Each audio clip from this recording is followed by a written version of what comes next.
تختی نمبر 3 حروف مقطعات.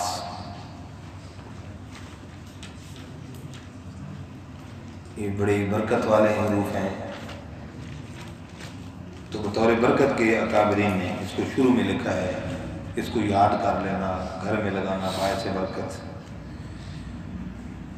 اس سختی کے بارے میں جو ترتیب ہے کیسے، سب سے پہلے اس سختی کی جو ترتیب ہے وہ ہے ترتیب قرآنی. کیا نام ہے؟ ترتیب قرآنی نام ہے اس کا. اس کا مطلب کیا ہے؟ الف لام میم سے لے کر اور نون تک قرآن پاک میں یہ حروف مقطعات اسی ترتیب سے ہیں. اس لیے اس تختی کی ترتیب کو بغیر تکرار کے، حروف مقطعات بغیر تکرار کے قرآن مجید میں اسی ترتیب سے الف لام میم سے نون تک ہیں. اس لیے اس تختی کو اور اس تختی کی ترتیب کو ترتیب قرآنی کہتے ہیں. کیا کہتے ہیں؟ بات سمجھا؟ اور قرآن مجید میں یہ جو حروف ہیں، حروف مقطعات کتنے ہیں؟ پہلی تختی کے حروف کتنے ہیں؟ 29. اور اس تختی کے اندر جو اصل حروف مقطعات ہیں قرآن پاک میں وہ کتنے ہیں؟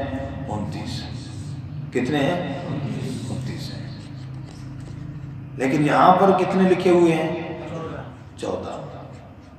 کتنے لکھے ہوئے ہیں؟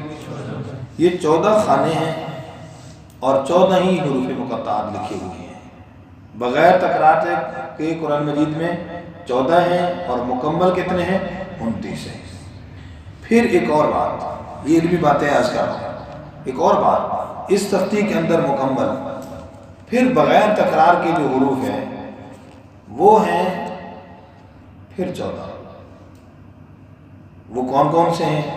ان کا مجموعہ نوٹ کر لیں. ناقص، عسلکم، حی، طاہر. ناقص یہ 3 ہو گئے. عسلکم عین سین لام کاف میم کتنے ہو گئے؟ عس لام کاف میم. پہلے کتنے تھے؟ 3 اور یہ 5 کتنے ہو گئے؟ حی 2. ٹھیک ہے. طاہر 4 ہو گئے. طا الف ہا را کتنے ہو گئے؟ 14. تو بغیر تکرار کے اس تختی میں پھر 14 حروف ہیں. اب آپ نے بعد میں اس کو شمار بھی کرنا ہے. ٹھیک ہے جی. تو ان کا مجموعہ یہ ہے. تو ان میں ناقص عسلکم یہ جو 8 حروف ہیں ان میں مد ہوتی ہے. حی طاہر جو 6 حروف ہیں ان میں 5 میں تو ایک الفی مد ہے یعنی مد اصلی، اور ایک الف حرف ہے جس کے اندر کوئی مد نہیں ہوتی. تو یہ اس کے بارے میں معلومات عرض کر دی مختصر سی. اب اس کو جو اثر ہے پڑھنے کا طریقہ، پڑھنے کے طریقے کے حوالے سے ہمارا آج کا صرف ایک حرف پڑھیں گے.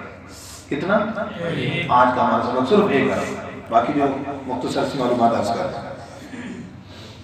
آپ اس تختی کو پڑھنے کا طریقہ ہے بڑی توجہ کے ساتھ. بسم اللہ الرحمن الرحیم. بسم اللہ الرحمن الرحیم.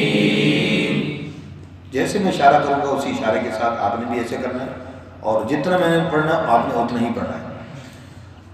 الف لام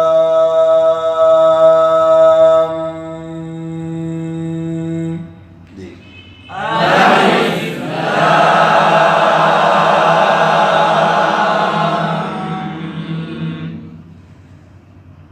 جی. تو یہ زبان اپنا انگلی اسی طرح ہونٹوں پہ رکھنی ہے اور غنہ اس وقت تک آپ نے جاری رکھنا ہے. شاباش. الف لام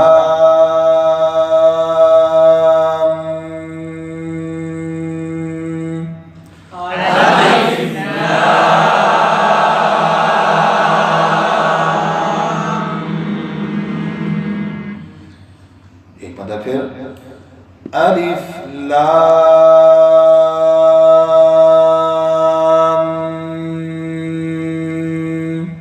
الف لام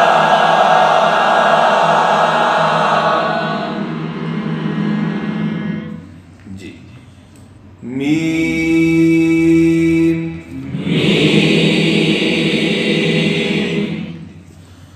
اب اس میں نے یہ جو طریقہ اختیار کیا اس طریقے سے آپ کو پڑھایا، اس کی وجہ کیا ہے؟ اس کی وجہ کیا ہے؟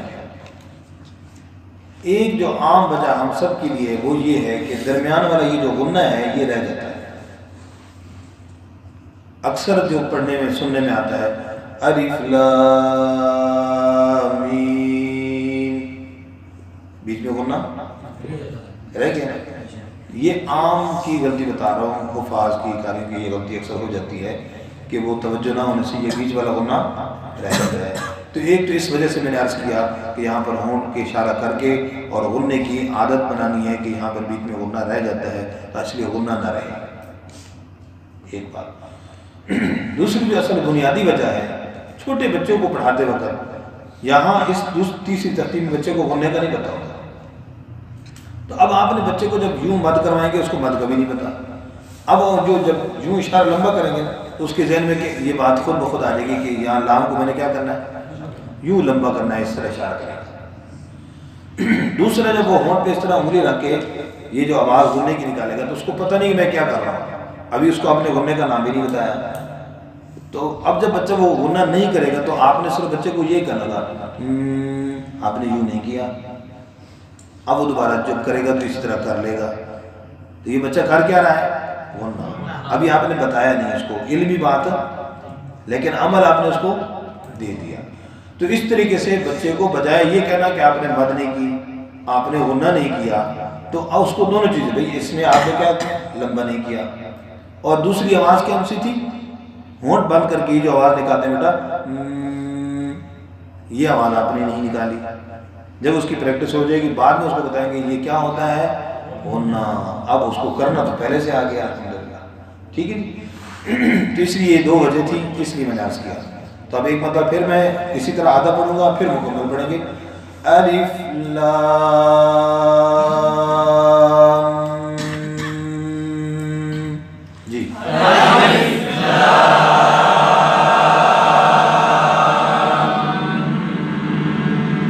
اب اپنی مشق اور پریکٹس کرتے وقت بھی اسی طرح کرنا، کریں گے اسی طرح انشاءاللہ۔ اب مکمل پڑھنے لگا ہوں توجہ سے۔ الف لام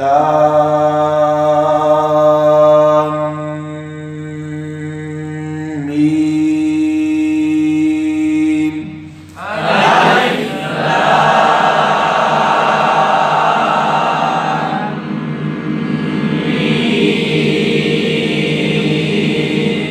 الحمدللہ۔ تو یہ ایک حرف صرف ایک ہی لفظ پڑھا ہے، اس کی خوب مشق ہو، بچوں کو پڑھاتے وقت بھی اس تختی میں جلد بازی نہیں کرنی، اسی طرح ایک حرف پڑھانا ہے اور اس ایک پر محنت کرنی ہے، پھر دوسرے دن دوسرا حرف پڑھانا ہے۔ اگر بچہ بہت ذہین ہے، تیز چلنے والا، آپ آگے سبق اگلی تختی کے شروع کر دیں، لیکن یہاں جلد بازی نہیں کرنی، ایک ایک حرف پڑھانا ہے بچوں کو، ٹھیک ہے جی۔ مزید انشاءاللہ کل اگر سبق پڑھیں گے تو اس کے ساتھ پھر آپ کریں گے۔